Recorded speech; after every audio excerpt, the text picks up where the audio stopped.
The early 2010s were undeniably one of the greatest times in pop music history.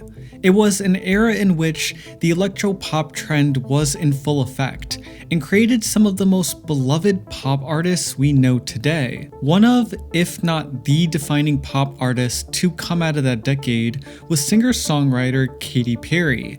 In 2010, she released her magnum opus Teenage Dream, catapulting and cementing her name into pop icon status. There isn't a better album that sums up the euphoric nature of that era. In this video, we're going to be telling the story of Katy Perry's Teenage Dream and understand its legacy and her discography. Let's get into it. Before we get into the legacy of Teenage Dream, let's first get a refresher on Katy Perry's rise to fame. Many people don't know this, but Katy actually started her career as a Christian artist. In 2001, she dropped her debut album titled after her legal birth name, Katy Hudson. Let it be known, the reason this album even exists is because Katy grew up in an extremely religious household. Her parents were traveling ministers who restricted her from a lot of popular culture during her childhood. For example, she wasn't allowed to eat Lucky Charms because the word luck reminded her mother of Lucifer. The album Katy Hudson didn't do too well, as the record label she was signed to ceased publications right before its release. That's when Katy decided to switch from creating Christian music to creating secular music. Katy had to work really hard at getting another record deal, and for a large part of the 2000s, she was constantly getting signed and dropped from different labels. In 2007, Katy was finally signed to Virgin Records and released her second studio album titled One of the Boys the following year. The album is mainly a collection of pop rock songs that have a sound similar to what was popular at the time. The first single, I Kissed a Girl, was Katy's breakthrough song, topping the Billboard Hot 100 for 7 consecutive weeks. It was a unique song choice to introduce Katy to the general public, as there weren't any songs on the radio discussing homosexuality at the time. In fact, this was a time when the charts were being dominated by songs like Pocket of Sunshine by Natasha Bedingfield and Love Song by Sarah Bareilles. Katy's next single, Hot and Cold, became the most successful song off the album and saw Katy diving into the electro-pop sound that would dominate her subsequent records. Katy understood that while One of the Boys made her a rising star, she had yet to cement her name in the pop music landscape. She told The Guardian, quote, "The second record, I'm more buckled in, because God, how many times do you see people slump on their sophomore record? 9 out of 10, I want to sell out, but not just in the I've sold out kind of way. I want to sell out arenas and sell millions of records." Katy became intent on creating an album that was more up-tempo, so that she could be more dynamic during her live shows. To do this, Katy gathered the greatest minds in pop music, including Max Martin, his protege Dr. Luke's protege Benny Blanco, as well as a couple other pop producers like Stargate and Greg Wells. The result would be her album Teenage Dream, released on August 24th of 2010. The album cover, which is a painting done by artist Will Cotton, sees a naked Katy in a cloud of fluffy cotton candy. It perfectly represents the fundamental aspects of this album: escapism, nostalgia, and sex appeal.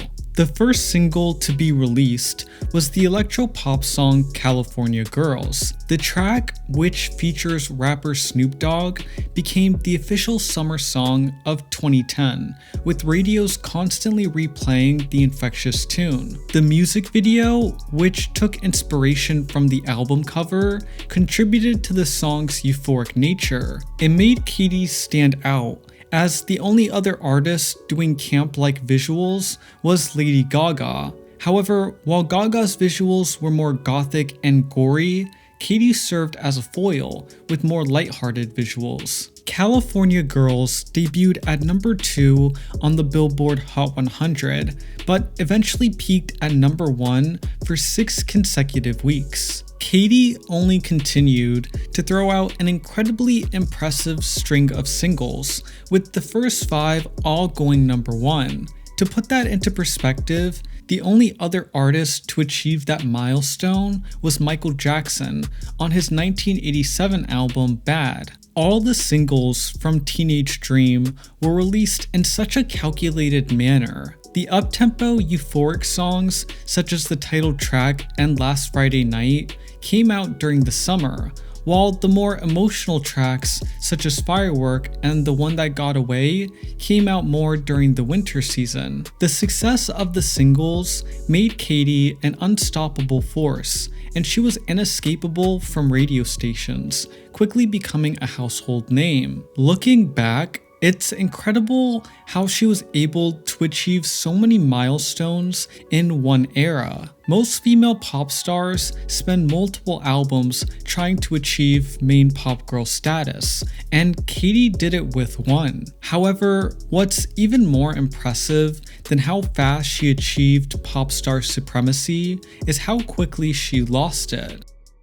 After the success of Teenage Dream, Katy was quick to capitalize on it and reissued the album with 2 additional singles, Wide Awake and Part of Me, both of which hit top 2 on the Billboard Hot 100. Nearly a year later, she released her next album, Prism. It was, in a sense, a continuation of Teenage Dream, in that it had a mixture of inspirational songs like Roar and mindless pop songs like This Is How We Do. But after the success of the Prism era, Katy took a 4-year-long hiatus, and her re-emergence is when things went quickly downhill. She came back onto the pop scene in a time of heavy political turmoil, but rather than just continue making the fun pop music she was known for, she claimed that she was now quote-unquote woke. She changed her whole image and became heavily engrossed in the political campaign for Hillary Clinton. There's a long-running joke in the pop music community that pop music and politics don't mix, and this was the perfect example of it. The second Katy wanted to be taken more seriously, people became critical of her past with cultural appropriation and criticized her for speaking about issues from a privileged perspective. When she finally released her 2017 album Witness, it critically and commercially bombed. Everything that Katy was loved for before, like her humor and sex appeal, just seemed to not be resonating with the general public anymore. Things got so bad that her label allegedly held focus groups of people aged 21 to 35 to try and find out why she was no longer, quote, one of the most notable female pop artists. It was a surprising turn of events for someone who at one point was the epitome of what it meant to be an effortlessly successful pop star. Katy Perry's Teenage Dream will forever hold a moment in pop music history. It was the perfect feel-good pop album that was executed to perfection. Even though Katy would struggle to achieve that same success later on in her career, she really doesn't ever have to. This album made her a pop icon, and no other future album can erase that. It's the essential pop album of the 2010s, and its legacy will live on with all the people that got to experience the magic of this era in real time. Thank you so much for watching. If you enjoyed this video, it would be forever appreciated if you liked, comment, and subscribed. To be notified when a new flashy video is up, feel free to hit the bell button after subscribing. For more pop culture content, make sure to follow Flashy Magazine on Instagram. That's all for now. Thank you guys again for watching, and we hope to catch you at the next flashy video real soon.